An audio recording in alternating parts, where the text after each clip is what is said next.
যেদিন আমরা বকরিদ করব, যেদিন ঈদুল আজহার নামাজ পড়বো, যেমন সামনে মাসের 10 তারিখ আমরা নামাজ পড়বো, আল্লাহ রাসূল বলেছেন চাঁদের 10 তারিখ হলো কুরবানির দিন। যদি কোনো মানুষ চাঁদের 10 তারিখে কুরবানি করতে না পারে, চাঁদের 11 তারিখ হলো কুরবানির দিন, 11 তারিখে কুরবানি করতে পারেন। 11 তারিখে যদি কুরবানি না হয়, তাহলে চাঁদের 12 তারিখে কুরবানির দিন, 12 তারিখে কুরবানি করতে পারেন। যদি কোনো মানুষ, যদি কোনো আল্লাহর বান্দা চাঁদের 12 তারিখে যদি কুরবানি না করতে পারে, তাহলে চাঁদের 13 তারিখ পর্যন্ত কুরবানি করবেন। তাহলে চাঁদের 10 তারিখ, চাঁদের 11 তারিখ, চাঁদের 12 তারিখ, চাঁদের 13 তারিখ, 4 দিন হলো কুরবানির দিন।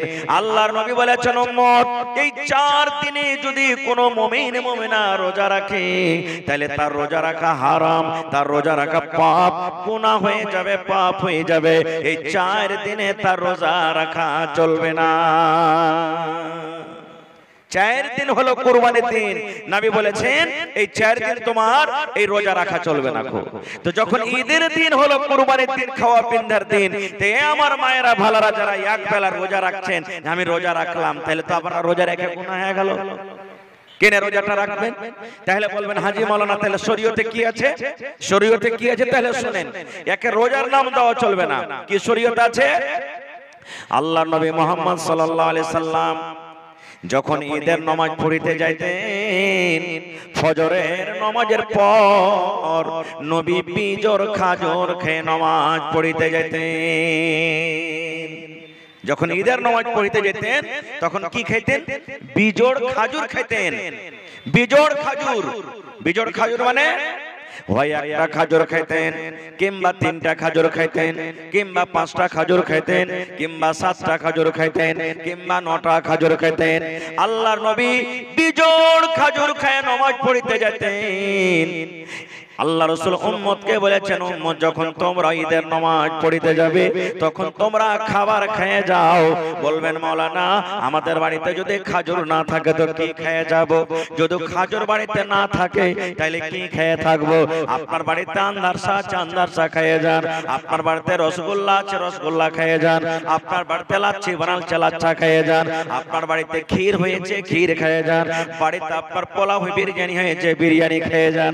কিন্তু শুনবেন রে বন্ধুর, আল্লাহর নবী ঈদের নামাজ পড়িতে যেতেন, বিজোড় খাজুর খেয়ে যেতেন। আপনাকে ধ্যানে রাখতে হবে, আমি যখন নামাজ পড়িতে যাব, আমার বাড়িতে যদি খাজুর না আছে, তাহলে আমাকে বিজোড় খাবার খেয়ে যেতে হবে। বিজোড় খাবার বলতে কি, হয় একটা আন্দারসা খেয়ে যেতে হবে, কিংবা 3টা আন্দারসা খেয়ে যেতে হবে, কিংবা 5টা আন্দারসা খেয়ে যেতে হবে, কিংবা 9টা 7টা আন্দারসা খেয়ে যেতে হবে। নাকি বলবেন হাজী মাওলানা এত আন্দারসা খাওয়া যায়? একটা আন্দারসা খাওয়া তো আফত, পারবো না খাইতে, তো কেমন করে খাবো? বন্ধুরে, একটা খেতে পারবেন না, বলার উদ্দেশ্য হলো যদি আপনি জোড়া খেয়ে চলে যান তো আপনার গুনাহ হবে না, ক্ষতি হবে না। সুন্নাতের পুরো আমল করলে নেকি পাবেন। কি করবেন? বাড়িতে আপনারা থুবড়া খাওয়ালছেন, খুব খাওয়ান না? আছে থুবড়া খাওয়া কি এলাকাতে? ফের মনে করিয়েন না যে মাওলানা থুবড়ার কথা বলেছেন তার মানে হাদিসা আছে, বুঝার জন্য আপনাকে বলছি। আপনি দেখবেন বাড়িতে যখন বেটা থাকে, বেটি থাকে, বিয়ে যখন লাগে, একটা রসগোল্লাকে ভাঙ্গে ভাঙ্গে 3 টুকরা করে মুখে দেন, না গোটা গোটা রসগোল্লা খাইয়ে দেন? খাওয়াইতে পারবে না। বন্ধুরে ঠিক বাড়িতে আপনার আন্দারসা রয়েছে, একটু ভাঙ্গে বিসমিল্লাহ বলে পানি দিয়ে দিলেন, মুখে দিয়ে দিলেন, আবার আরেকটা পিস ভেঙে মুখে দিয়ে দিলেন, আবার আরেকটা পিস ভেঙে মুখে দিয়ে দিলেন, বিজোড় হয়ে গেল। বাড়িতে আপনার ভাত রান্না হয়েছে, বিসমিল্লাহ বলে 1 লোকমা খাইলেন, 2 লোকমা খাইলেন, 3 লোকমা, বিজোড় খেয়ে নিলেন। বাড়িতে আপনার রুটি আছে, ভেঙে 1 টুকরা খেয়ে নিলেন, 2 টুকরা খেলেন, 3 টুকরা খেয়ে দিলেন। ইয়ার মানে হলো বিজোড়। যদি কোনো আল্লাহর বান্দা, যদি কোনো আল্লাহর বান্দে এই হাদিসের পরে আমল করলে নেকি পেয়ে যাবে। এবার চলেন বকরা ঈদের দিন, ঈদের দিন তো খেয়ে যেতে হবে। এবার বকরা ঈদের দিন কি করতে হবে? আল্লাহর নবী যেদিন বকরিদ পড়বেন, যেদিন ঈদুল আজহার নামাজ পড়বেন, সেই দিন এশারের নামাজের আগে আগে যে নবী খেয়ে নিলেন আর কিন্তু খেতেন না। এশারের নামাজের পর আর নবী খেতেন না। যেমন মাগরিবের নামাজ পড়া হলো, সেই সন্ধ্যাবেলাতে যা খেলেন খেলেন, এবার মাগরিবের এশারের পর নবী আর খেতেন খাইতেন না, ফজরের পর আর খাইতেন না। কি করতেন? নবীজি ফজরের নামাজের পর সর্বপ্রথম নবীজি চলে গেলেন ঈদগাহের ময়দানে। এবার ঈদগাহের ময়দানে গিয়ে নবীজি নামাজ পড়লেন। আর নামাজ পড়ার পর নবীজি তাড়াহুড়া করে বাড়ি এলেন। আর বাড়ি আসার পর সর্বপ্রথম নবী কুরবানির জানোয়ার জবাই করলেন। আর কুরবানির জানোয়ার জবাই করার পর সেই কুরবানির মাংস রান্না বান্না হলো। এবার সেই মাংস রান্না বান্না হওয়ার পর নবীজি সর্বপ্রথম গোশত খেতেন। এটা হলো সুন্নাত তরিকা, এটা হলো সুন্নাত তরিকা, এটা হলো নবীর তরিকা। যদি কোনো মা, যদি কোনো খালা, যদি কোনো বোন এখনো যদি আমল করে, যেদিন বকরিদের নামাজ আমরা পড়বো, যেদিন আমরা 10 তারিখে কুরবানি করব, সেদিন সন্ধ্যাবেলাতে যা খেয়েছি, আর যদি না খায় নবীর তারিকা মতন যদি আমল করতে গেলে ফজরের পর আর খানা খেতে হবে না। ফজরের নামাজ পর চলে যাবেন ঈদের ময়দানে, নামাজ পড়বেন, তাড়াহুড়া করে বাড়িতে এসে জানোয়ার জবাই করবেন। আর জানোয়ার জবাই করার পর সর্বপ্রথম গোশত রান্না বান্না করে খাবেন। এটা হলো সুন্নাত তরিকা, নবীর তরিকা। এটা কাজ করতে গেলে নেকি পাবেন। ইয়ার নাম কিন্তু রোজা নয়। নারে তাকবীর! এর নাম রোজা নয়, এটা হলো সুন্নাত তরিকা। এখনো যদি কোনো মানুষ আমল করতে চায় তো আমল করতে পারে, কিন্তু আমরা আমল করতে পারি না। কেন পারি না জানেন? যখন ঈদের টাইম হয় আমরা টাইম করি কখন? বেলা 8টার সময়তে জামাত হবে, বেলা 9টার সময়তে জামাত হবে, বেলা 7:30টার সময়তে জামাত হবে। এমন ভাবে নামাজ পড়ছে, নামাজ পড়তে পড়তে ঠিক 9টা, 10টা, 11টা বেজে গেল। পেট মোকো করছে, ভোগের জ্বালাতে আমরা থাকতে পারি না। এরকম হওয়া চাই না। আরেকটু আগে চলেন, কুরবানি করতে হবে। কুরবানি কার জন্য করতে হবে ভাই? কার জন্য কুরবানি করতে হবে? আল্লাহর জন্য কুরবানি করতে হবে। কেমন ভাবে কুরবানিটা করতে হবে? আর আজকে আমরা কিভাবে কুরবানিটা করি? আহা, কুরবানির জানোয়ার মোটা তাজা কিনতে হবে। চর্বিদার কুরবানির জানোয়ার মোটা তাজা কিনতে হবে, এটা ভালো কথা, হাদিসের কথা এটা। যেই জানোয়ারে গুদা নাই, গোশত নাই, এরকম জানোয়ারের কুরবানি দিতে হবে না। কিন্তু আমরা কুরবানিটা দিব কিভাবে জানেন? 10 জন 5 জন একসাথে বসে গেছি চায়ের দোকানে, কোন রাস্তা বাজারে। হারে সুলেমান, তুই কুরবানিটা কয় হাজার টাকাতে কিনেছিস রে? কইছে না ভাই, টাকা পয়সার খুব একবারে একটু হাত টানাটানি আছে, তো 20,000 টাকাতে কিনেছি। ভালো কথা। আব্দুর রহমান, তুই কোটিতে কিনেছিস? আমার গাটা একটু দামি আছে ভাই, আমি 30,000 টাকাতে কিনেছি। এই করতে করতে বলছে, ভাই সুলেমান তোমারটা কয় হাজার টাকার? কইছে, আরে ভাই বলিস না, গ্রাম ফার্স্ট। বলছে কত টাকা? কই কত টাকা মানে কি? গ্রামে 50টা জানোয়ার এসেছে না, আমার জানোয়ারের পিছে সব খালি তেল চুইছে, তেল চুইছে খালি। এই দেখেন, এই যে অহংকারী হয়ে গেল। ওরে সুবহানাল্লাহ, আল্লাহ রাব্বুল আলামিন কোরআনে বলেন, লা ইয়ানালাল্লাহু লুহুমুহা ওয়ালা দিমাউহা ওয়ালাকিন ইয়ানালুহুত তাকওয়া মিনকুম। আল্লাহ রাব্বুল আলামিন বলেন, আরে দুনিয়ার মানুষ, তোমরা যখন জানোয়ার জবাই করো, তোমার জানোয়ার 50,000 টাকা দামের হোক, তোমার জানোয়ার 1 লক্ষ টাকা দামের হোক, যখন তুমি জানোয়ার জবাই করবে, ওই তোমার জানোয়ারের গোশত কিন্তু আল্লাহর কাছে পৌঁছে না। তোমার জানোয়ারের রক্ত আল্লাহর কাছে পৌঁছে না। তোমার জানোয়ারের ভিতরে কত কেজি রক্ত আছে, এই রক্ত কিন্তু রব্বুল আলামিনের দরবারে পৌঁছে না। আল্লাহর দরবারে যে জিনিসটা পৌঁছে, সেটা হলো তোমার ভিতরের তাকওয়া, সেটা হলো তোমার ভিতরের পরহেজগারি, সেটা হলো তোমার ভিতর তোমার কোন নিয়তে তুমি দিছো, ওই নিয়তটা শুধু আল্লাহ রব্বুল আলামিনের দরবারে পৌঁছে। এই ছাড়া আল্লাহর কাছে কিছু পৌঁছে না। তাহলে ভাই, কত মা খালা বহিন এমন আছেন যে নিজের স্বামীকে বলবে, আব্দুল্লাহর বাপ দেও না জি, কুরবানি গালা দেও না, কষ্ট কষ্ট করে কুরবানি গালা দেও না, কুরবানি দিতে না দিবে, দেখো তো উমুক করলে উমুক করলে উমুক করলে, তুমি যদি কুরবানি না করো তো 5টা হাবেরাল হাঁটি ছেলে পিলা আছে, কার দুয়ারের দিকে তাকাইবে? এই দেখেন, কার দুয়ারের দিকে যে তাকাইবে, তাহলে এটা তো গোশত খাওয়ার জন্য হয়ে গেল, নেকি লওয়ার জন্য এটা কুরবানি হলো না।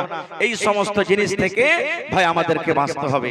ভাই আমার, কুরবানি আমি কথা বেশি বলবো না, একবারে শর্টে 2-3টা কথা বললাম। এবার একটু আগে চলেন, আমাদের মেয়ে ছেলেকে পড়াইতে হবে, কেউ হবে না। আজকে আমরা বলছি বেটিকে পড়িয়ে লেখে কি করবি? হ্যাঁ, এই তো বিয়ে শাদী হয়ে লোকের বাড়িতে চলে যাবে, আর লোকের বাড়িতে যাওয়ার পর বাড়ি ঘর ঝাড়ু দিবে, ছাই তুলবে, থালি মাজবে, ভাত রান্না করবে, অমুক করবে, তমুক করবে। বেটিকে ফের পড়িয়ে কি করবি?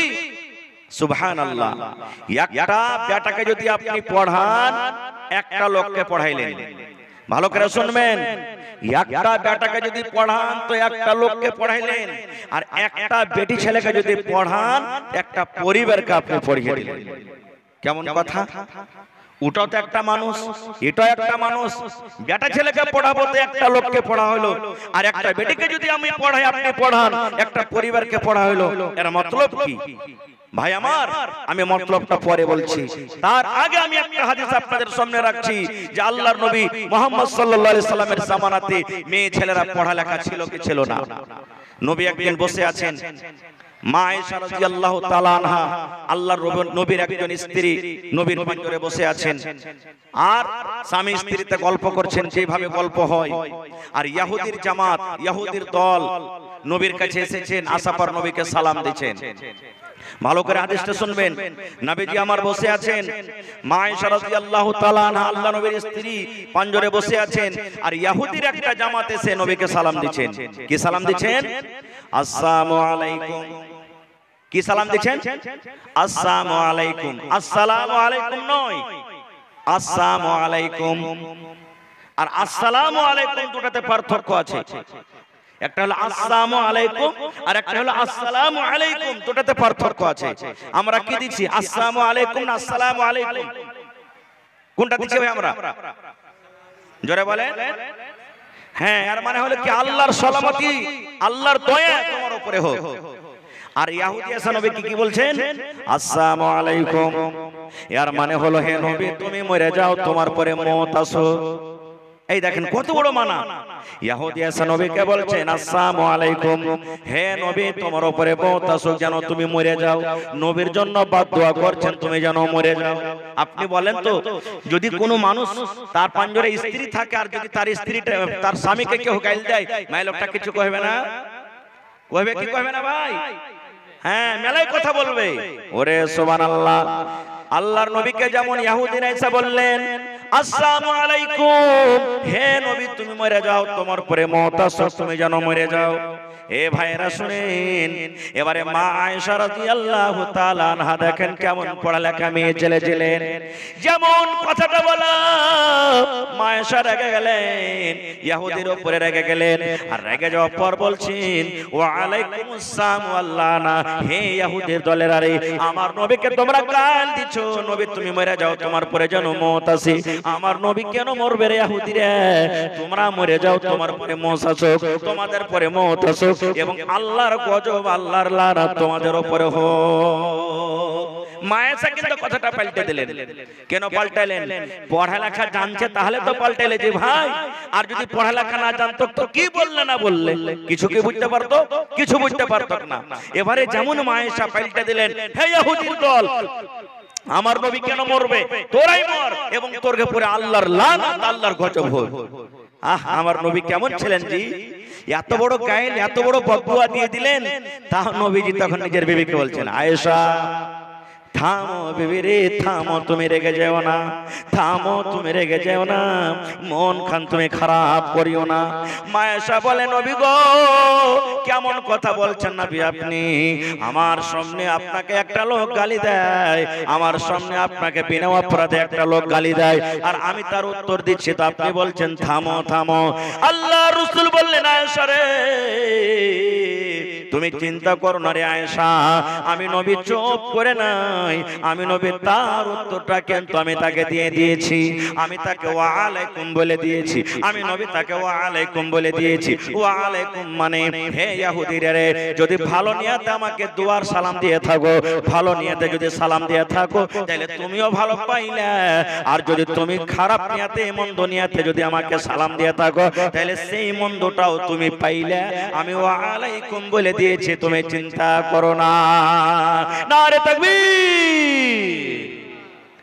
আমি দোয়া করলে কবুল হইতেও পারে, আপনি দোয়া করলে কবুল হইতেও পারে, নাও পারে, কিন্তু নবীজি যদি আল্লাহর দরবারে দোয়া করে তার দোয়া রদ হবে ভাই? জোরে বলেন রদ হবে? নবী আমার একদিন ঈদ জুম্মার দিনে খুতবা দিচ্ছেন, মিম্বারে দাঁড় হয়ে নবী খুতবা দিচ্ছেন। আর একজন সাহাবী, যেমন আজ বসে বসে আপনারা জালসা শুনছেন, সাহাবায়ে কেরাম খুতবা শুনছেন, আর একজন সাহাবী নবীকে বলছেন, হুজুর একটু আল্লাহর দরবারে দোয়া করেন, পানি হয় না, ফসল পানি সব শুকিয়ে গেল, জীবজন্তু সব হালাক বরবাদ হতে লেগেছে, পানি হয় না, আকাশের পানি বন্ধ হয়েছে, একটু আল্লাহর দরবারে দোয়া করেন না, আল্লাহ যেন পানি দিতে লাগে। নবী আমার মিম্বারে দাঁড় হয়ে হয়ে দোয়া শুরু করে দিলেন, আল্লাহ তুমি পানি দাও, আল্লাহ তুমি আমাদের প্রতি দয়া করো, আল্লাহ পানির দরকার রয়েছে, পানি দাও। ওরে সুবহানাল্লাহ। সাহাবায়ে কেরাম বললেন, যেমনই নবীজি মিম্বারে দাঁড় হয়ে হয়ে নবীজি দোয়া শুরু করে দিলেন, ওরে সুবহানাল্লাহ, ঝমঝম ঝমঝম ঝমঝম করে পানি শুরু হয়ে গেল। সাহাবায়ে কেরাম বলছেন, দোয়া করতে না করতে আকাশ থেকে পানি বর্ষিত হয়ে গেল, আমরা মনে হয় আর বাড়ি যেতে পারবো না। ভিজে টিজে কোন রকম নামাজ পড়ে বাড়ি গেলাম। পানিটা কয়দিন হলো জানেন? শুক্রবারে দোয়া করলেন, গোটা শুক্রবার পানি হলো, শনিবার পানি হলো, রবিবার পানি হলো, সোমবার পানি হলো, মঙ্গলবার পানি হলো, বুধবার পানি হলো, বৃহস্পতিবার পানি হলো, আবার সামনে জুমা চলে এলো, পানি হয়ে আছে, পানি কিন্তু বন্ধ হয় না, এত পানি। আপনারা বলেন, যদি এলাকাটাতে 5 দিন 4 দিন 3 দিন যদি পানি হয়, এগুলাতে পানি জমা হবে না হবে না? জোরে বলেন, পানি জমা হবে না হবে না? এত পানি, পানি জমা হয়ে গেল, সব ঘাস পাত ডুবে গেল। এবার সামনে জুমাতে ওইটাই সাহাবী যে জিজ্ঞাসা করেছিলেন, কিংবা অন্য সাহাবী বলছে, হুজুর এতদিন তো পানি হচ্ছিল না, এখন এত পানি হয়েছে যে সব ঘাস পাত ডুবে গেল। আল্লাহর কাছে দোয়া করেন যে আল্লাহ যেন আর পানি না দেয়, আর দরকার নাই পানির, একটু আল্লাহর কাছে দোয়া করেন যেন আল্লাহ এদিক ওদিকে পানিটা দেয়। নবী আমার সামনে জমাতে আবার নবীজি হাত তুলে দিলেন, আয় রব্বুল আলামিন,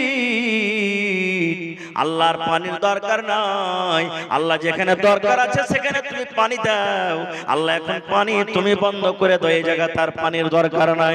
এই বন্ধু দেখেন আমার দয়ার নবীর দোয়া, যেমন দোয়া করলেন সাথে সাথে কিন্তু আবার পানি বন্ধ হয়ে গেল।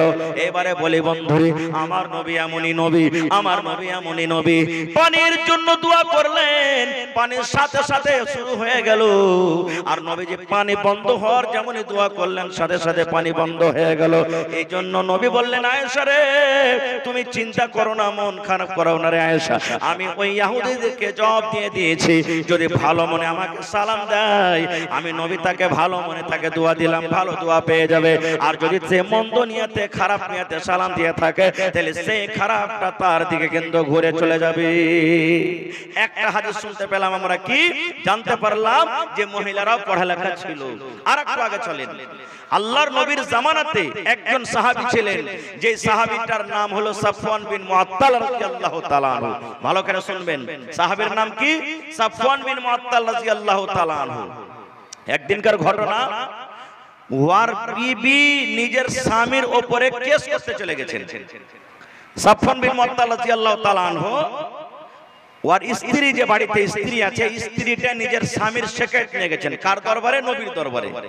আজকে কেস মোকদ্দমা হয় তো থানাতে করেন, কোর্টে করেন, বা মন্ডলের কাছে যান, এমপি এমএলএ এর কাছে যান, মুখিয়া সরপঞ্চের কাছে যান নাকি?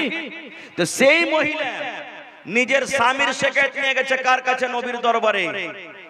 নিজের পড়োশির নয়, যা ঠান্নির নয়, ছেলে পিলার নয়, নিজের স্বামী যে ওকে খাইটা খুইটা খাওয়ায়, তার শিকায়ত নিয়ে গেছে।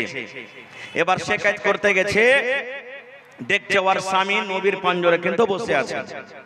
মহিলাটা মনে মনে বলছেন, আল্লাহ, যার বারে আমি শিকায়ত করব, যার শিকায়ত নিয়ে এসেছি ও তো নবীর পাঞ্জরে বসে আছে, আমনে সামনে কেমন করে শিকায়ত করব?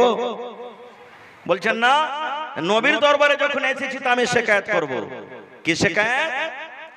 এবার সেই মহিলা নবীকে বলছেন, আল্লাহর নবী গো, সাফওয়ান বিন মুআত্তাল আমার স্বামী, নাম ধরে ডাইরেক্ট বলছেন, সাফওয়ান বিন মুআত্তাল আমার স্বামী, এই যে সাফওয়ান আপনার পঞ্জরে বসে আছেন, নবী গো, তার ব্যাপারে আমি 3খানা শিকায়ত নিয়ে এসেছি। কয়টা শিকায়ত? তিনখানা শিকায়েত নিয়ে এসেছি।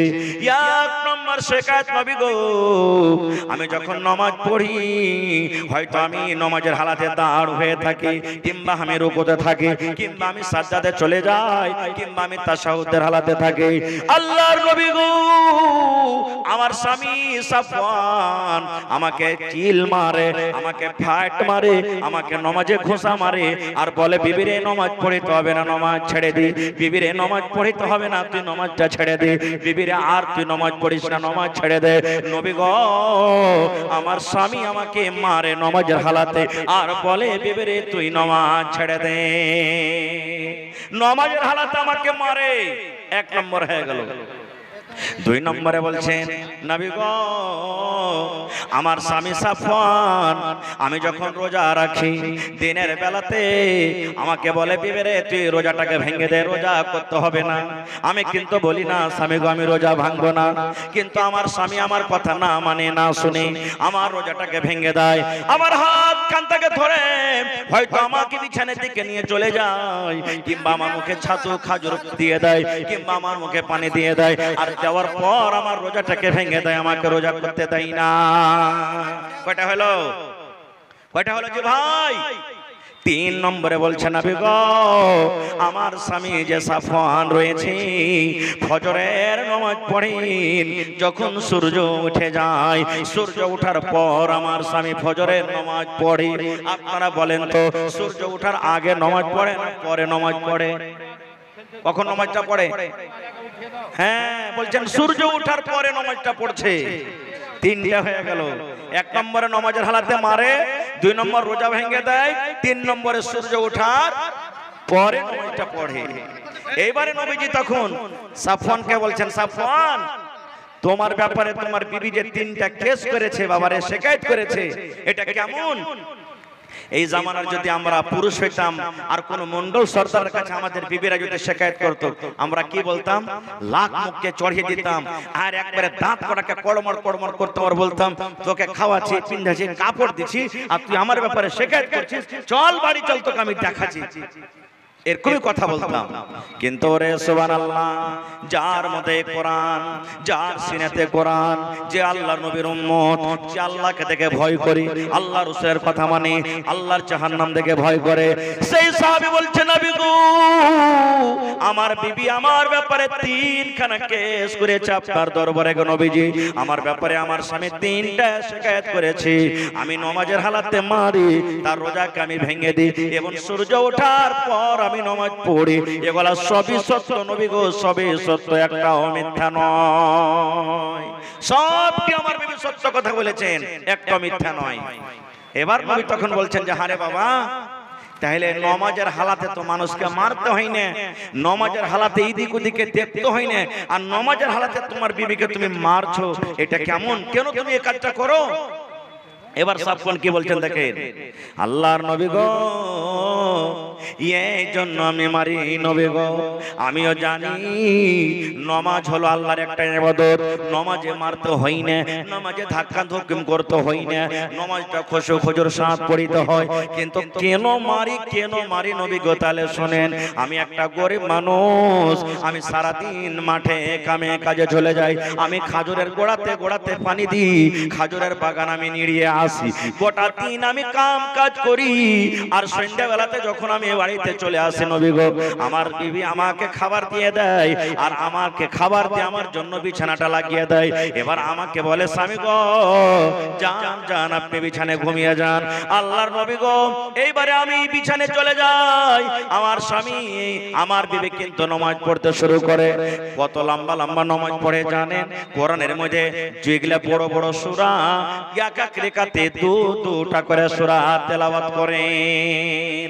কোরআনে হলো বাকারা সূরা বড় সূরা, কোরআনে আলে ইমরান সূরা বড় সূরা, কোরআনে মায়েদা সূরা বড় সূরা, কোরআনে নিসা সূরা বড় সূরা, এক এক রেখাতে দুটা করে বড় বড় সূরা তেলাওয়াত করে, মানে 4 পারা কিংবা 4.5 পারা করে কোরআন এক এক রেখাতে তেলাওয়াত করে নবী গো। এবার বলেন এক রেখাত যদি নামাজে 4 পারা করে যদি কোরআন তেলাওয়াত করে, তাহলে 4 রাকাত নামাজ পড়তে কত সময় লাগবে আপনি বুঝেন? আমি ক্লান্ত হয়ে থাকি, আমার শরীরটা খাস্তানা হয়ে থাকে, আমার বিছানায় কিন্তু ঘুম আসে না। আমার বিবিকে আমি বলি, বিবি রে তুমি নামাজটা ছোট্ট করে পড় রে বিবি, আমার বিছানাখানে তুই একবার আয়, আমার মাথাতে তেল দিয়ে দে, আমার পাঞ্জরে তুই একটু ঘুমা, এই যে হয়তো আমার গা হাতে ব্যথা করছে, আমার গা হাতটা দেবে দে। আল্লাহর নবী গো, আমি একদিন বললাম, দুদিন বললাম, 3 দিন বললাম, কিন্তু আমার বিবি আমার কথা শোনে না। নামাজ পড়তে থাকে, লম্বা লম্বা করে তেলাওয়াত করে। কতদিন নামাজ পড়তে পড়তে রাত 2টা হয়ে যায়, 3টা হয়ে যায়। কতদিন মুয়াজ্জিন সাহেব ফজরের আযান পর্যন্ত দিয়ে দেয়, নামাজে সারা সারা রাত কাটিয়ে দেয়, আমার বিছানায় আসে না। আমি থামতে না পেরে তখন নামাজের হালাতে আমি বিবিকে মারি আর বলি, বিবি রে তুমি নামাজ ছেড়ে দাও। এই জন্য আমি মারি। তখন নবীজি ফতোয়া দিয়ে দিলেন, হে মহিলারা, নামাজ যখন পড়বে তোমাদের স্বামী বাড়িতে থাকবে, ছোট ছোট সূরা কহে নামাজ পড়িও, লম্বা লম্বা সূরা পড়ার তোমাদের দরকার নেই, ছোট ছোট সূরাগুলো নামাজ পড়িয়া তাড়াতাড়ি করে নামাজটা শেষ করিও। 1 নম্বর। 2 নম্বরে বলছেন, আরে বাবা, রোজার হালাতে তোমার বিবির রোজাটাকে কেন ভেঙে দিছো? রোজা কেন ভেঙে দিছো তার? এবার সে সাহাবী সাফওয়ান বলছেন, নবী গো, রোজা কেন ভাঙছে নবী গো? এটা ফরজ রোজা নয়, এটা হলো নফল রোজা, এটা হলো নফল রোজা। আল্লাহর নবী গো, আমি একটা গরিব মানুষ, আমি যেদিন কামে কাজে চলে যাই, আমার বিবি নফল রোজা রাখে, আমি কিন্তু মানা করি না, ঠিক আছে আমি বাড়িতে থাকবো না, তুই রোজা কর। কিন্তু যেদিন আমি বাড়িতে থাকি, আমার বিবিকে আমি বলি, বিবি রে আজকে আমি মাঠে কামে কাজে যাব না, বাড়িতে আছে, তুমি রোজাটাকে রাখিও না, রোজা তুমি ছেড়ে দাও, ভাঙিও না। কারণ আনা সাবুন, নবী আমি একটা জওয়ান মানুষ, নাও জওয়ান মানুষ, বিবির উপরে কিছু আমার হক রয়েছে, সেই হকটা পূরণ করার জন্য বিবিকে বলে, বিবি রে তুমি রোজাটা রাখিও না, রোজাটাকে ছেড়ে দাও। আল্লাহর নবী গো, আমার বিবি আমার কথা শুনে না, মানে না। আমার বিবি সেই দিনও রোজাটা রাখে যেদিন আমি বাড়িতে থাকি। আমি তাকে বলি, বিবি রে রোজা ছাড়ো না, ছেড়ে দাও, রোজাটা ভেঙে দাও। আমার কথা যখন না মানি, তখন আমি তার মুখে খাজর কিংবা পানি কিংবা ছাতু দিয়ে রজ্জাবরান তার রোজাটাকে ভেঙে দিই। নবী আমার বললেন, মহিলারা, তোমার স্বামীরা যখন বাড়িতে থাকবে, তুমি যদি নফল রোজা করতে চাও, তোমার স্বামীর কাছে তুমি ইজাজত নিয়ে নাও। তোমার স্বামী যদি ইজাজত দেয়, তুমি রোজাটা রাখবে, আর যদি তোমার স্বামী তোমাকে ইজাজত না দেয়, তাহলে কিন্তু তুমি রোজা রাখবে না। আর একটা থাকলে বলবো না, শর্টে বলবো, কারণ সময় খুব একবারে চলে আসছে আগিয়ে। এবার আপনাকে বলি, সাফওয়ান বিন মুআত্তাল রাদিয়াল্লাহু তাআলা আনহু নামাজের হালাতে ওর বিবিকে কেন মারতেন বলেন তো একটা লোক সামনে থেকে? জোরে বলেন। তেলাওয়াত লম্বা হওয়ার কারণে। ঠিকই বলেছেন, তেলাওয়াত লম্বা হওয়ার কারণে। আজকে আমরা তারাবির নামাজ যখন পড়িতে যাব, তো এক রুকুতে গোটে 8 রাকাত শেষ। যদি খালি ইমাম সাহেব একটু লম্বা করে দেয়, নামাজের শেষে কই এত করে লম্বা পড়িতে হয় যে মৌলভী সাহেব, তোমরা নাই বসে বসে খাইছো তো নামাজটাকে লম্বা করে দিই, যে কথাটি আমরা বলবো। আর ওই সাহাবী সুবহানাল্লাহ, ওই মহিলা এক রাকাতে 4 পারা 4.5 পারা করে কোরআন তেলাওয়াত করতেন। তাহলে যার কোরআনে, যার এক রাকাতে 4 পারা 4.5 পারা করে কোরআন মুখস্থি রয়েছে, সেই মহিলার কত কোরআন মুখস্থি আছে বুঝতে পারছেন? আজকে এটা লাবাডি গ্রাম, ওরে আল্লাহ, আমার মনে হয় কোন এমন মা, কোন এমন বোন, কোন এমন খালা একদিক থেকে গ্রামে গোটা করতে লাগেন, আমার মনে হয় কোন এমন বোন পাওয়া যাবে না যে গোটা কোরআনের হাফেজা হয়ে আছেন, গোটা কোরআন তার মুখস্থি রয়েছে, এরকম পাওয়া যাবে না খুব। তাহলে বোঝা গেল হাদিস থেকে যে আল্লাহর নবীর জামানাতো মহিলারা কত পড়ালেখা মানুষ ছিলেন, যে তারকে কোরআন পড়ার জন্য, নামাজে লম্বা লম্বা তেলাওয়াতের জন্য তাদের স্বামীরা তাদেরকে মেরেছেন, নামাজ ছাড়তে বলেছে। আর একটু আগে চলেন, আল্লাহর রাসূল একদিন বসে আছেন, আপনারা যেমন জালসা শুনছেন, সাহাবায়ে কেরাম বসে আছেন, আর একটা মহিলা সুন্দরভাবে কাপড় চোপড় পিন্ধে নবীকে ডাইরেক্ট এসে বলছেন যে এ তো আহাবলাকা নাফসি ইয়া রাসূলুল্লাহ, হুজুর আমি নিজে আপনাকে সঁপে দিলাম, হেবা করে দিলাম, আপনাকে মোহর লাগবে না, টাকা লাগবে না, আপনি আমাকে বিয়ে করে নেন। ডাইরেক্ট সহিহ হাদিস বলছে, কোনো গল্প কিসসা কাহিনী বলি না, ডাইরেক্ট নবী কেসা বলছেন, হুজুর আমার জান আপনাকে সঁপে দিলাম, আপনি আমাকে বিয়ে করে নেন। নবীজি যখন কথাটা শুনলেন, মাথার চাঁদি থেকে নিয়ে তেলা পর্যন্ত দেখলেন এরকম ভাবে নজর করে যে দেখতে কেমন মহিলাটা। দেখা পর আমার দিকে দেখেন, এই মাথা নিচে করে এরকম ভাবে মাথা নিচে করে নিলেন। আর কিছু বললেন না নবীজি যে হ্যাঁ তুমি পছন্দ আছো কি না, তোমাকে বিয়ে করব কি করব না, আর কিছু বললেন না। নবীজি নামতে মাথা নিচে করে নিলেন। কিছু সময় যখন কেটে গেল, তো যে সাহাবীরা পাঞ্জরে বসেছিলেন ওই সাহাবীদের মধ্যে একজন উঠে গেলেন।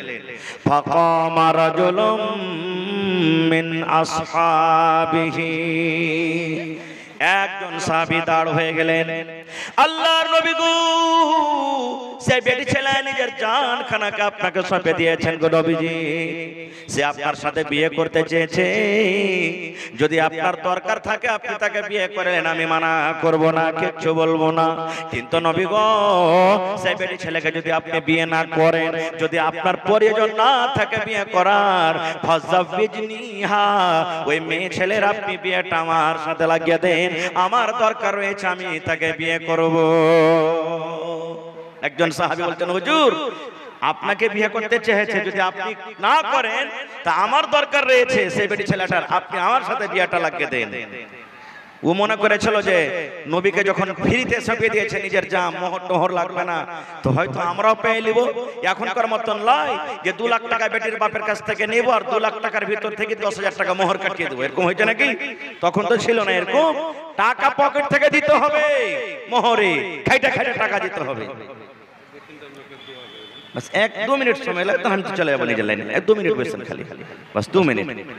এবারে নবীজি তখন কথাটা শুনলেন যে ও বিয়ে করবে, তখন রাসূল বলছেন, হাল ইনদাকা মিন শাই, এই তুমি যাকে বিয়ে করবে বেটি ছেলেটাকে, তোমার কাছে কিছু আছে টাকা পয়সা, মোহর দিতে পারবে ওকে? তখন সে সাহাবী বলছেন, হুজুর কিছু দিতে পারবো না, কিছু নাই বাড়িতে, মোহর দিতে পারবো না। নবী বললেন, এক কাম করো, বাড়িতে যাও, বাড়িতে যা দেখো কিছু পাও কিনা, যতক্ষণ মোহর না দিবে ততক্ষণ তোমার বিয়ে হবে না, বাড়ি থেকে তুমি মোহর নিয়ে এসো। বাড়িতে চলে গেলে, আমাদের মতন তো নয় রে, বাড়িতে কিছু মাকে বেচে দিব, একটা ছাগল বেচে দিব, একটা গরু গলা বেচে দিব, এরকম করে জোগাড় করে মাদ্রাসাতে হোটেল খোলা আছে, যার খাবার দরকার আছে সে যান আর খানাটা খাইলেন। এরকম তো ছিল না। সাহাবী বাড়ি গেলেন, খুব খুঁজলেন কিন্তু কিছু আনতে পারলেন না। বলছেন, হুজুর বাড়ি থেকে কিছু আনতে পারলাম না। শেষের বেলা তো নবী বললেন, উনজুর ওয়ালাউ খাতামান মিন হাদিদ। আরে আমার সাহাবী, তুমি বাড়িতে যাও আর বাড়িতে গিয়ে তুমি সামান্য একটা লোহার আঙ্গুঠি আনতে পারো কিনা দেখো। চাঁদের আঙ্গুঠির কথা বলেননি, সোনার আঙ্গুঠির কথা নবী বলেননি, হীরা মতির আঙ্গুঠির কথা বলেননি। নবী বললেন, সাহাবী রে, যদি সেই বেটি ছেলেকে বিয়ে করতে চাও, তুমি বাড়িতে যাও আর বাড়িতে গিয়ে তুমি যদি সামান্য একটা লোহার আঙ্গুঠি যদি আনতে পারো, ওই লোহার আঙ্গুঠিকে মোহর করে তার সাথে তোমার বিয়ে লাগিয়ে দেব। যাও দেখি একটা লোহার আংটি আনতে পারো কিনা। বাড়ি চলে গেলেন, খুব খোঁজাখুঁজি করলেন, হ্যাঁ ওটাও জোগাড় লাগলো না, ওটাও পেলেন না বাড়িতে। তখন এসে বলছেন, হুজুর মা ওয়াজাদতু শাইয়া, কিছু আনতে পারলাম না বাড়ি থেকে, কিছুই পেলাম না। নবী বললেন, কেমন করে হবে, যখন তুমি কিছু আনতে পারলে না তো কেমন করে হবে? আর বিয়ে হবে না, মোহর দিতে পারবো না বলে তখন চুপচাপ বসে গেলেন। কিছুক্ষণ বসে থাকা পর এবার বাড়ির দিকে রওনা হয়েছে। পারবো না দিতে তো বাড়ি চলে যাই। কিছু দূর যখন গেছে, নবীজি বলছেন, শোনো শোনো শোনো শোনো। নবী বললেন, সাহাবী রে, আমি জানি রে বাবা, তুমি একটা গরিব মানুষ, তুমি যখন একটা লোহার সামান্য আংটি আনতে পারলে না, তোমার বাড়িতে কিছু নাই, তুমি একটা গরিব মানুষ। এবার নবী বললেন, সাহাবী রে, মাযা মাকা মিনাল কোরআন, আল্লাহর কিতাব কোরআন থেকে তুমি কিছু জানো কিনা? মাযা মাকা মিনাল কোরআন, আল্লাহর কিতাব কোরআন থেকে তুমি কিছু জানো কিনা? আল্লাহর কিতাব কোরআন থেকে তোমার কিছু মুখস্থ রয়েছে কিনা? আল্লাহর কিতাব কোরআন থেকে তোমার কোন সূরা মুখস্থ রয়েছে কিনা? এই আমার সাহাবী, তুমি বাড়ি থেকে কিছু আনতে পারলে না, একটা ছেলে এই স্টেজের পর যে দেখছেন চশমা লাগিয়ে আছে, সেই ছেলেটা হারিয়ে গেছে। যার ছেলে সে আইসার করে নিয়ে যান, ছেলেটা চশমা লাগিয়ে আছে। ছেলের মা কোথায় আছেন? ছেলে এখানে স্টেজের পর আছে, নিয়ে যান। আচ্ছা ছেলের পরে যদি দয়া মায়া থাকা তো আসবে, না থাকলে আসবে না। জি, তো সেই সাহাবী বলছেন হুজুর আছে আমার কোরআন মুখস্থ রয়েছে, আমি জানি কিছু কোরআন। ফাদাতাহা, নবীর সামনে সূরা গুলার নাম বলে দিলেন, আমি অমুক অমুক অমুক সূরা জানি। আল্লাহ রাসূল বললেন ভালো করে পড়তে জানো? বলছে জি হুজুর জানি।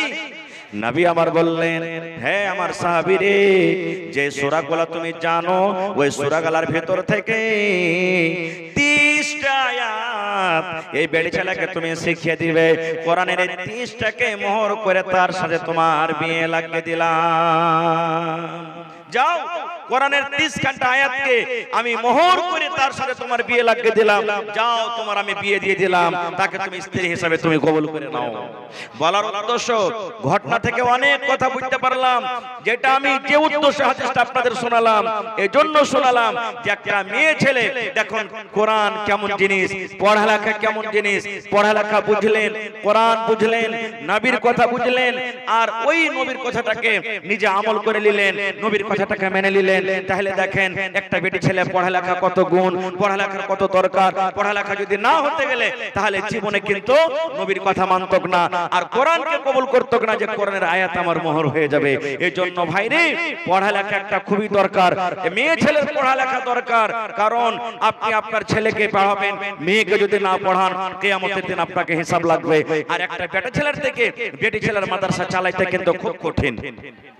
একটা বেটি ছেলের মাদ্রাসা চালাইতে গেলে খুব কঠিন। বেটা ছেলের মাদ্রাসা হয়তো এদিক ওদিকে একটু বাউন্ডারি নেই, ঘর নেই, টিনের ঘর আছে, এই আছে ওই আছে, আপনার চলে যাবে। কিন্তু একটা বেটি ছেলের মাদ্রাসাতে খুব দরকার, আপনাকে ভালো ঘর লাগবে, ভালো জায়গা লাগবে, খাবার ব্যবস্থা দিতে হবে, ভালো বাউন্ডারি লাগবে, খুব সুন্দর হেফাজত করতে হবে, তার হেফাজত করতে হবে, তাতে খরচ বরচ বেশি। আর সেই আমি শুনলাম এই বানাত মাদ্রাসাতে বাহির থেকে কোনো সহযোগিতা আসে না, না কোনো মাদানীর তরফ থেকে সহযোগিতা আসে, না সরকারের তরফ থেকে কোনো সহযোগিতা আছে। আপনারা হলেন সরকার, আপনারা হলেন মাদ্রাসার হিতাকাঙ্ক্ষী, আপনারা হলেন মাদ্রাসার গার্জিয়ান, আপনাদেরই ছেলে মেয়েরা পড়ালেখা করছে, এই জন্য এই মাদ্রাসা আপনাদেরকে চালাইতে হবে। কারণ আপনি যদি নিজের বেটিরাকে পড়ান আপনার জীবন আল্লাহুস সামাদ দুনিয়া আখিরাতে কামিয়াব হয়ে যাবে।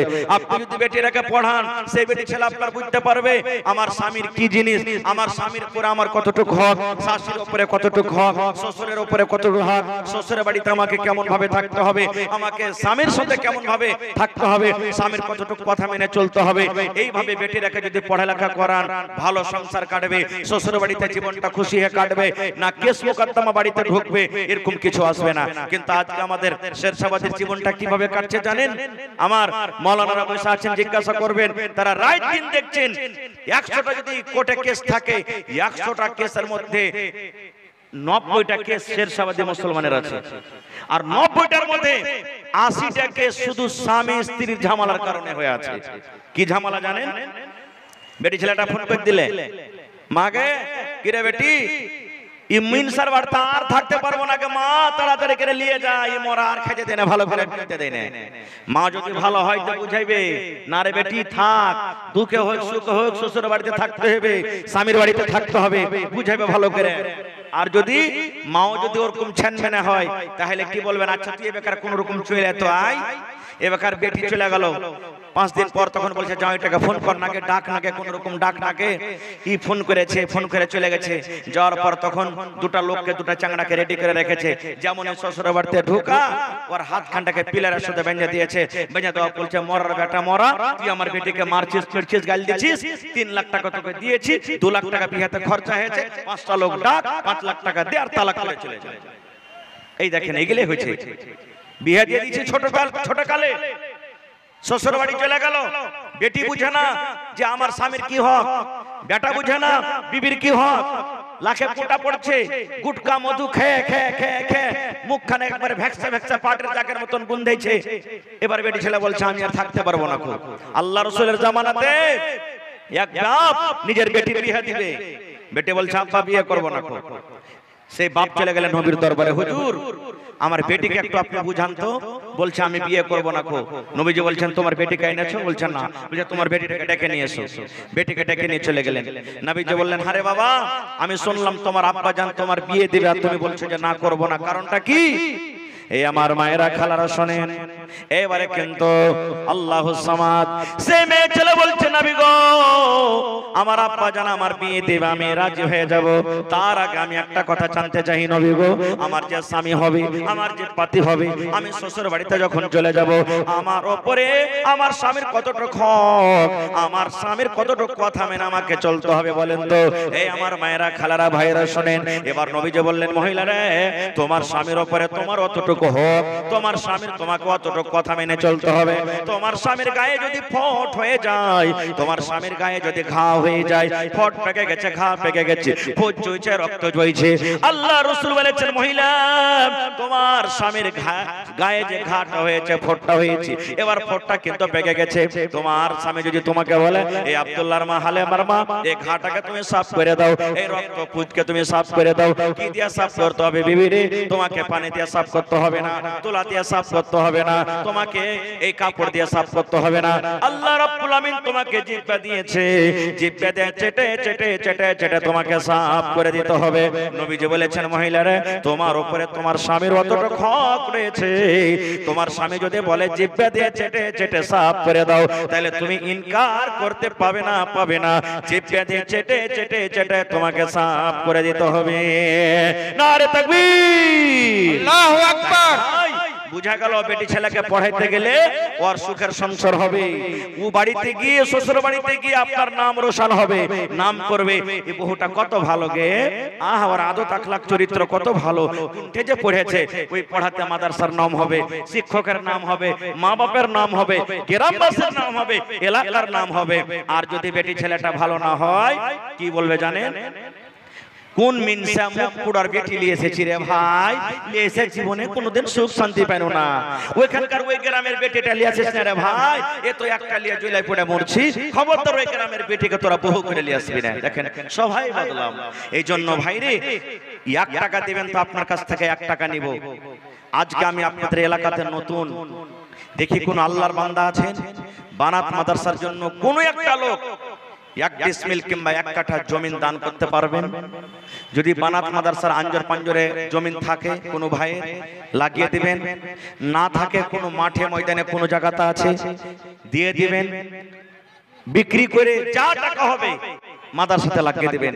এরকম কোন আল্লাহর বান্দা আছেন? একটা কেউ গরু দিতে পারবেন?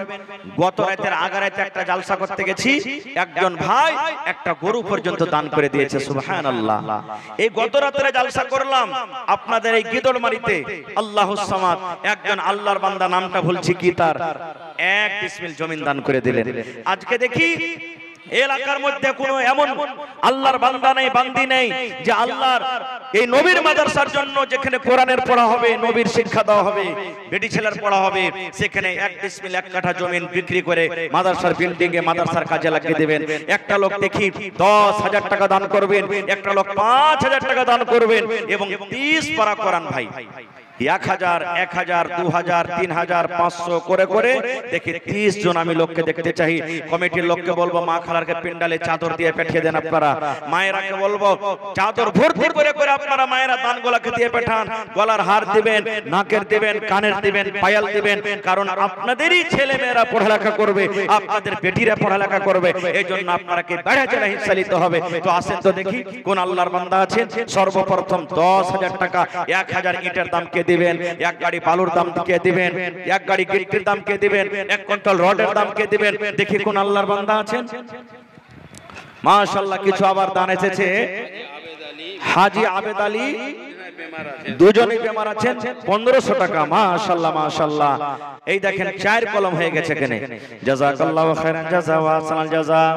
রব্বানা যালামনা আনফুসানা ওয়া ইল্লাম তাগফির লানা ওয়া তারহামনা লানাকুনান্না মিনাল খাসিরিন। রব্বানা আতিনা ফিদ দুনিয়া হাসানা ওয়া ফিল আখিরাতি হাসানাতাও ওয়া কিনা আযাবান নার। এই রব্বুল আলামিন তোমার বান্দারা 1500 একজন 5000 5000 করে তিনজন, আর একজন আল্লাহ তোমার বান্দা 3000 টাকা জমা করে দিয়েছেন। আল্লাহ তারকে দানকে তুমি কবুল করে নাও, মনের আশাকে আল্লাহ পুরা করো, রোজে রোজগারে আল্লাহ বরকত দাও। এ রব্বুল আমিন, শুনতে পেলাম তারা মুসিবতে আছে, আযবিল বাস রব্বান নাস ইশফি আনতা শাফি লা শিফা ইল্লা শিফাউকা শিফা লা ইগাদিরু সাকামা। আল্লাহ তারকে হায়াতকে তুমি বাড়িয়ে দাও। এ রব্বুল আমিন, আমার মা খালারা কয়েক চাদর দান দিয়ে পড়ালছেন, আল্লাহ তারকে দানকে তুমি কবুল করে নাও। 10 20 100 200 করে দিয়েছে, কে মায়ের জন্য, কে বাবার জন্য, কে দাদার জন্য, কে স্বামীর জন্য। এই আল্লাহ যে জানিয়েতে দান করেছেন তারকে দানকে তুমি কবুল ও মঞ্জুর করে নাও। আল্লাহ একজন তোমার বান্দা 1000 টাকা দান করেছেন, একজন 100 টাকা, মাশাআল্লাহ জাযাকাল্লাহ, একজন 500 টাকা, আরো একজন 500 টাকা, ওরে গেল দান। এই দান কবুল করো তুমি, সুবহান। মাশাআল্লাহ। নাইম 500 টাকা, আর বাম বাবার জন্য নাইমি দিলে 1000 টাকা। মাশাআল্লাহ।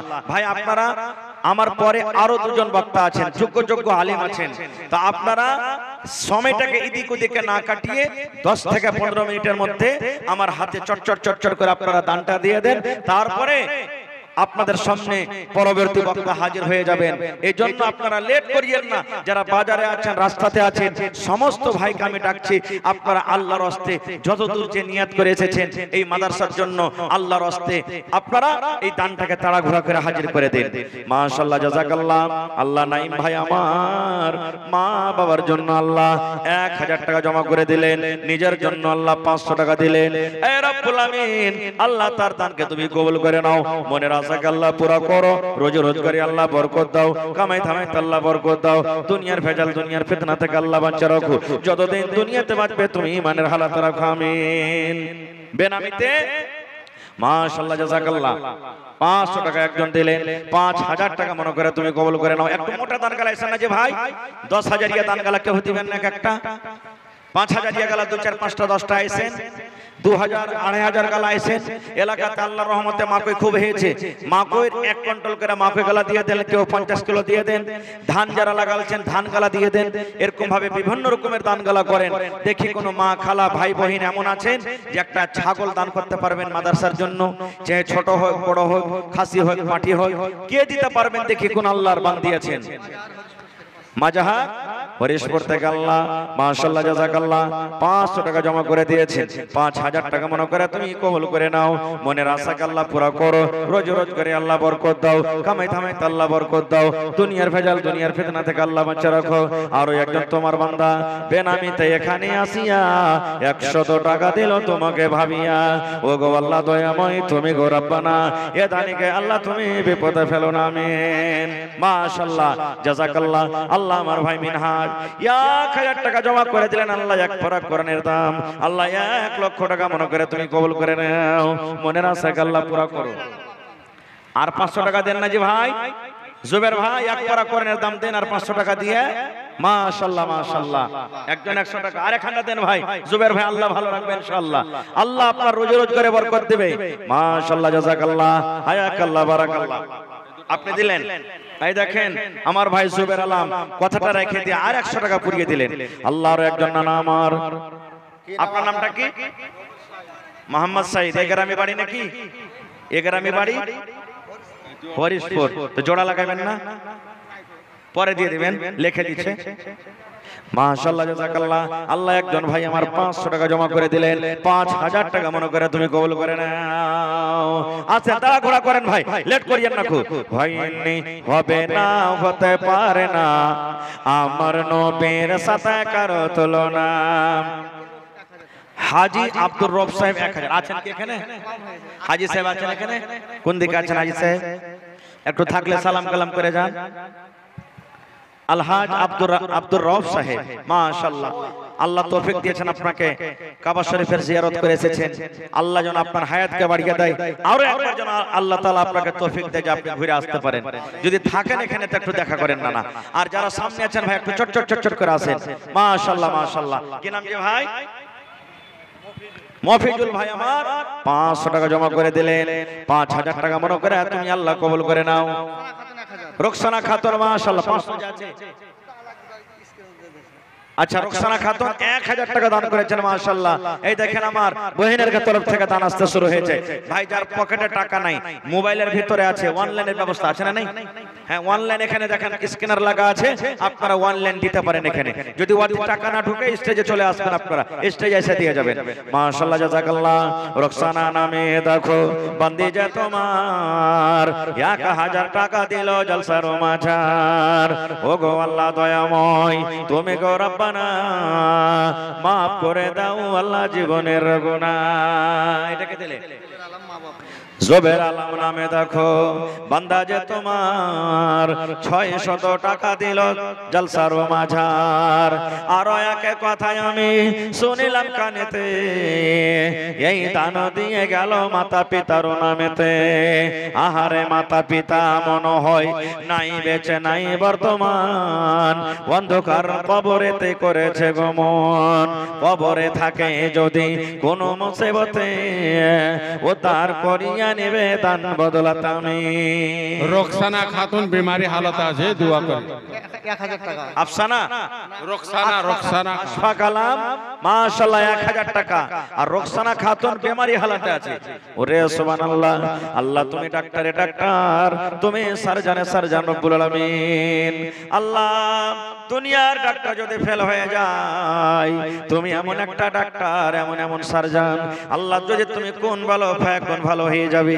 আল্লাহ ইব্রাহিম নবীকে তুমি আগুন থেকে বাঁচালছো, আল্লাহ ইসমাইল নবীকে ছুরি থেকে বাঁচালছো, ইউনূস নবীকে আল্লাহ মাছের পেট থেকে বাঁচালছো, ইউসুফ নবীকে আল্লাহ কুয়া থেকে বাঁচালছো, আইয়ুব নবীকে আল্লাহ তুমি বেমারি থেকে বাঁচালছো।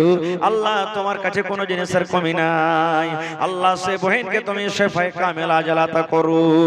আল্লাহ আশফাকে 1000 টাকা দিয়েছেন, 1 লক্ষ টাকা মনে করে তুমি কবুল করে নাও। আল্লাহুস সামাদ।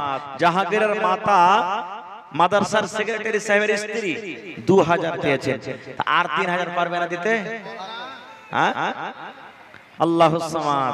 আমার নানি জাহাঙ্গীরের মা 2000 টাকা দিয়েছেন নানি, আর 3000 টাকার আপনার কাছে আবদার। আল্লাহুস সামাদ। খুব দিয়েছেন, এখন না পারলে পরে দিয়ে দিবেন, লিখিয়ে দেন। আপনার দানটাকে হাতে রাখুন, আপনি খবরটা পাঠান, তখন ইনশাআল্লাহ। আচ্ছা মহিলা প্যান্ডেলে চাদর গেছে না জানি? হ্যাঁ একটা চাদর আছে নাকি? হ্যাঁ 2 চাদর আসছে, তো ওরাকে দোয়াটা করতে হবে না তো রেগে যাবে ওরা। ওই আমারকে দানটা কোনঠে গেল না গেল আল্লাহ জানছে। আল্লাহুস সামাদ। আল্লাহুস সামাদ। আমার মায়েরা খালারা দিদিরা আল্লাহ জি 10 20 100 200 500 করে 2 গামছা টাকা দিয়ে পাঠালছেন। আল্লাহ তারকে দানকে তুমি কবুল করে নাও, মনের আশাকে আল্লাহ পুরা করো। রোজ মতিউর রহমান 3000 টাকা জমা করে দিলেন, 5000 টাকা মনে করে তুমি কবুল করে নাও। ও গো আল্লাহ দয়াময়, তুমি গো রব্বানা মাফ করে দাও আল্লাহ জীবনের গুনাহ। আল্লাহুম্মা আমিন। আসেন তাড়াতাড়ি করে আসেন। মতিউর রহমান লাওয়াডি 3000 টাকা।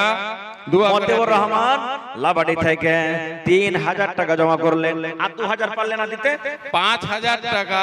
5000 টাকা ডাক্তার এনামুল মার্খা, ডাক্তার এনামুল হক সাহেব মার্কা থেকে 5000 টাকা। জি মাশাআল্লাহ জাযাকাল্লাহ। 5000 টাকা জালাল মুখিয়া, আমার মুখিয়া জালাল সাহেব তারিয়ানি 5000 টাকা জমা করে দিয়েছেন। মাশাআল্লাহ জাযাকাল্লাহ, হায়াকাল্লাহ, বারাকাল্লাহ। আল্লাহ দেখো তোমাকে দেখেনি রব্বুল আলামিন, এক বলে তোমাকে বলে বিশ্বাস করেছি। আল্লাহ তোমার জাহান্নামকে দেখেনি, জাহান্নাম বলে কত ভয় হয়েছে। আল্লাহ 5000 2000 3000 করে জমা করে দিয়েছে। এই রব্বুল আলামিন তাদের দানকে তুমি কবুল করে নাও, মনের আশাকে আল্লাহ পুরো করো। রোজ রোজ করে আল্লাহ বরকত দাও, কামাই থামাই আল্লাহ বরকত দাও। দুনিয়ার ভেজাল দুনিয়ার ফিতনা থেকে আল্লাহ তুই বাঁচালো। আমিন। ইফতিখার 100, সাদ্দাম 500 টাকা। মাশাআল্লাহ। আল্লাহ জাহাঙ্গীরের মা 2000 টাকা জমা করে দিয়েছে। আল্লাহ তার দানকে তুমি কবুল করে নাও। আল্লাহ মনের আশাকে তুমি পুরা করে দাও। যতদিন দুনিয়াতে বাঁচবে ইমানের হালাতে রাখো। আল্লাহ আরো একজন আমার কোন বোন 100 টাকা দিয়েছে, আরো একজন কেউ 100 টাকা দিয়েছে। আল্লাহ তার দানকে তুমি কবুল করে নাও। আমিন। আসেন ভাই তাড়াতাড়ি করে আসেন। দেখি এখানে কোন ফার্নিচার মিস্ত্রি থাকে, মাদ্রাসার জন্য একটা আলমারি গালা কেউ দিবেন না জি ভাই? যদি কোনো আল্লাহর বান্দা থাকেন, কাঠের যদি কেউ করতে চান তো কাঠের গালে দিয়ে দিবেন। জি তো ভাই একটু মোটা আকারের দানগালা আপনারা দিয়ে যান। জালসার যারা মেম্বার আছেন, যারা কমিটির মানুষ আছেন, আপনারা আসেন, গ্রামের লোক আসেন। আমি তো জানি না গ্রামের লোক, গ্রামটা কত বড় আছে। হ্যাঁ, তো গ্রামের লোক সকলেই এসেছেন, যারা মেহমান এসেছেন আপনারাও আসেন। আমার সময় কিন্তু খুব শর্ট, শেষ হতে যাচ্ছে। আমি হয়তো 2-4 মিনিট আপনাদের সামনে আছি, আপনারা 2-4 মিনিটের মধ্যে চট করে আসেন। মাশাআল্লাহ, জাযাকাল্লাহ। আল্লাহ একজন ভাই আমার 500 টাকা জমা করে দিলেন।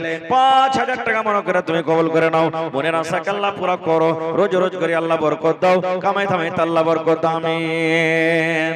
মাটির বাড়ি, মাটির ঘর, মাটির হবে বিছানা, এসেছো একা যাবে একা, সঙ্গে কেহ যাবে না। কিন্তু সেদিন ডাক পড়িবে কবর মাঝে শুইতে, জোগাড় কিছু করছ বন্ধু তার মাঝে বিছাইতে। লক্ষ কোটি মুদ্রা বয়ে করছ বালা খানা, হীরা মণি মুক্তা দিয়ে পালঙ্কের ওই বিছানা। এমন জায়গা যাইতে হবে যে ঘরে নাই সাথী, এমন ঘরে রইতে হবে যে ঘরে নাই বাতি। দাদা গেছেন, বাবা গেছেন, দাদা গেছেন, বাবা গেছেন, কেউ তো ফিরে এলো না। এমনি ভাবে যাইতে হবে, তোরা কেন বুঝিস না?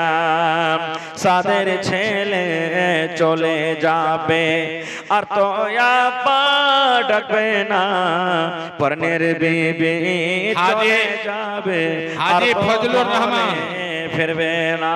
हाजी फजलुर रहमान कांतनगर पंचायत सरपंच। हाजी फजलुर रहमान शांतनगर पंचायत सरपंच।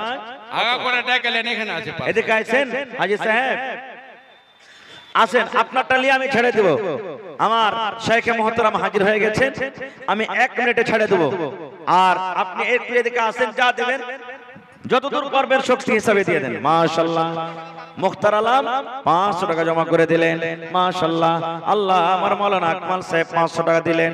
আল্লাহ তার দানকে তুমি কবুল করে নাও, মনের আশাকে আল্লাহ পুরা করো, যতদিন দুনিয়াতে বাঁচবে ইমানের হালাতে রাখো, নেককার করে রাখো, দিনদার করে রাখো। মাশাআল্লাহ, আরো একজন ভাই আমার 100 টাকা জমা করে দিলেন, 1000 টাকা পুরা কবুল করো। আরো একজন ভাই আমার 200 টাকা দান, এই দান কবুল করো তুমি, সুবহান।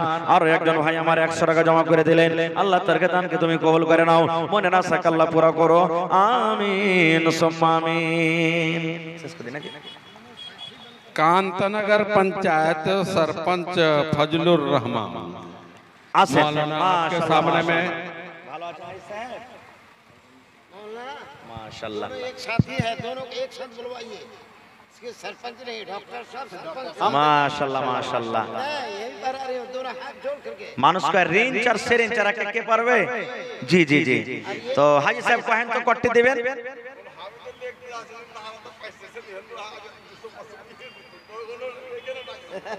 তো কতটি দিচ্ছি? 1000। 5000 টাকা দিন। দেখেন আপনার বন্ধু 5000 দিচ্ছে, হ্যাঁ লেখালেন 5000 টাকা দিয়ে দেবেন ইনশাআল্লাহ আমার হাজি সাহেব। হ্যাঁ 1000, আচ্ছা জোড়া লাগিয়ে দেন হাজি সাহেব, 2000 করে দেন। ঠিক আছে, নারে তাকবীর। আমার হাজি সাহেব, হ্যাঁ সরপঞ্চ সাহেব 2000, আর আমার নানাজান ডাক্তার সাহেব 5000 টাকা। মাশাআল্লাহ। আর এটা কে দিয়েছে? আরো বেনামিতে 500 টাকা আর একজন 77 টাকা। মাশাআল্লাহ, জাযাকুমুল্লাহ। আল্লাহ তার দানকে তুমি কবুল করে নাও, মনের আশাকে আল্লাহ পুরো করো, যতদিন দুনিয়াতে বাঁচবে ইমানের হালাতে রাখো, নেককার করে রাখো, দিনদার করে রাখো। এই রব্বুল আলামিন পাক্কা সচ্চা নামাজি করে রাখো। আল্লাহ যদি কোনো মুসিবতে কেউ গ্রেফতার থাকে, শেফায়ে কামিল আজলা তা করো। আত্মীয় স্বজন যারা কবরে চলে গেছেন, তারকে কবর কবরে তুমি জান্নাতের বিছানা দিয়ে দাও। রব্বানা তাকাব্বাল মিন্না ইন্নাকা আনতাস সামিউল আলিম। আমিন সুম্মা আমিন। হায়াত বাকি, মোলাকাত বাকি। আপনারা বসে থাকেন ভাই, আর খুব সুন্দরভাবে থাকেন, আর যতদূর পারবেন শেষের বেলাতে আপনারা আমার মাওলানার হাতে দিয়ে যাবেন। আল্লাহ যেন আপনাকে ভালো রাখে, আমাকে যেন আল্লাহ ভালো রাখে, ইমানে হালাতে রাখে। আল্লাহুম্মা আমিন। আসসালামু আলাইকুম ওয়া রাহমাতুল্লাহি ওয়া বারাকাতুহু।